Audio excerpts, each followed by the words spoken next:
चलिए आज एक ऐसी कहानी में चलते हैं, एक ऐसे टकराव की कहानी जिसने भारत का भविष्य ही तय कर दिया। ये टक्कर थी देश की दो सबसे बड़ी ताकतों के बीच, एक तरफ संसद और दूसरी तरफ सुप्रीम कोर्ट। और इस पूरे टकराव के केंद्र में एक बहुत बड़ा सवाल था कि क्या चुनी हुई सरकार के पास इतनी ताकत हो सकती है कि वो देश के संविधान की आत्मा को ही बदल दे। इसी एक सवाल से इस महाटकराव की नींव पड़ी। तो इस पूरी कहानी को हम कुछ इस तरह से समझेंगे।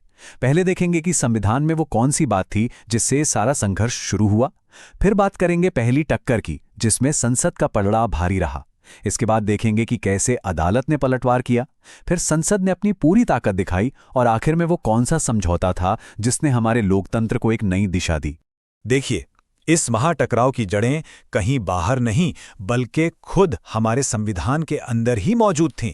तो हमारे संविधान में ना एक बहुत ही दिलचस्प सी कशमकश है। एक तरफ है मौलिक अधिकार यानी फंडामेंटल राइट्स। ये वो अधिकार हैं जो हर नागरिक को मिले हैं और इनकी गारंटी कोर्ट देता है। और फिर दूसरी तरफ आते हैं निदेशक सिद्धांत, मतलब डायरेक्टिव प्रिंसिपल्स। अब ये सरकार के लिए एक तरह से कह सकते हैं कि एक टू डू लिस्ट है कि भाई देश में आर्थिक समानता लानी है, लोगों का भला करना है। लेकिन मजे की बात यह है कि आप इन सिद्धांतों को लेकर कोर्ट नहीं जा सकते।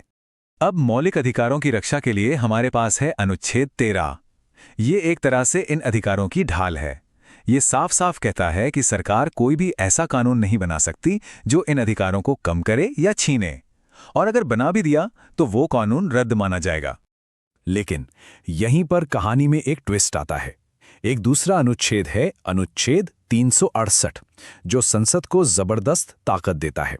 ये कहता है कि संसद चाहे तो संविधान के किसी भी हिस्से में बदलाव कर सकती है। तो एक तरफ मौलिक अधिकारों की ढाल और दूसरी तरफ संसद की असीमित शक्ति। टकराव तो होना ही था।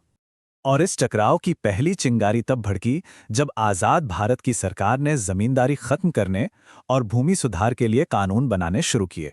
हुआ ये कि जैसे ही सरकार ने भूमि सुधार कानून बनाए, लोग कोर्ट चले गए। उन्होंने कहा कि ये कानून उनके संपत्ति के मौलिक अधिकार का उल्लंघन करते हैं। अदालतों ने इन कानूनों को रद्द करना शुरू कर दिया।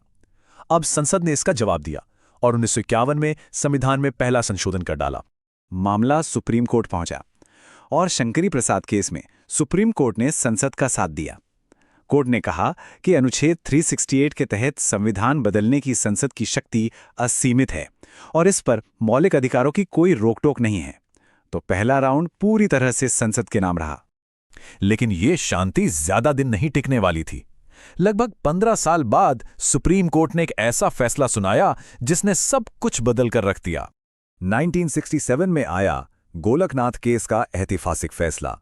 इस बार सुप्रीम कोर्ट ने अपना ही पुराना फैसला पलट दिया। कोर्ट ने कहा कि मौलिक अधिकार ट्रांसेंडेंटल एंड इम्यूटेबल हैं, मतलब ये इतने पवित्र और जरूरी हैं कि संसद इन्हें छू भी नहीं सकती। कोर्ट ने बहुत ही सख्त शब्दों में कहा कि आज के बाद से संसद के पास संविधान के भाग 3 यानी मौलिक अधिकारों में ऐसा कोई भी बदलाव करने की शक्ति नहीं होगी जिससे ये अधिकार कम हो या छिने। ये एक बहुत बड़ा पलटवार था। जाहिर है, प्रधानमंत्री इंदिरा गांधी के नेतृत्व वाली एक बहुत ही ताकतवर सरकार इस फैसले से खुश नहीं थी। अब बारी थी संसद के शक्ति प्रदर्शन की। और फिर 1971 में संसद ने एक के बाद एक कई संशोधन किए।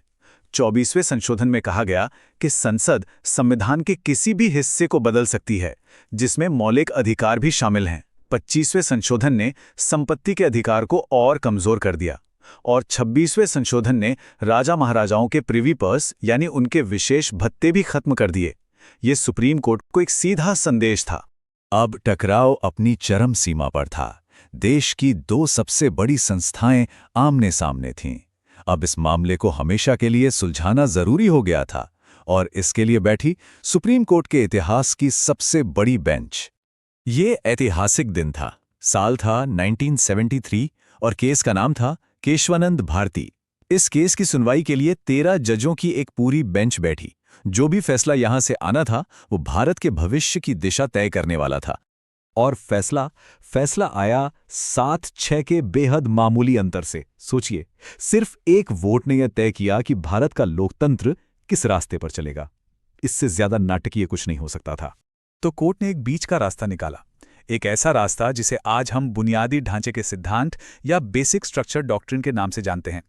कोर्ट ने कहा, ठीक है, संसद संविधान के किसी भी हिस्से को बदल सकती है, यहां तक कि मौलिक अधिकारों को भी, लेकिन एक शर्त है, संसद संविधान के बुनियादी ढांचे यानी उसकी नींव, उसकी आत्मा को नहीं बदल सकती। तो अब सिस्टम कैसे काम करता है, चलिए समझते हैं।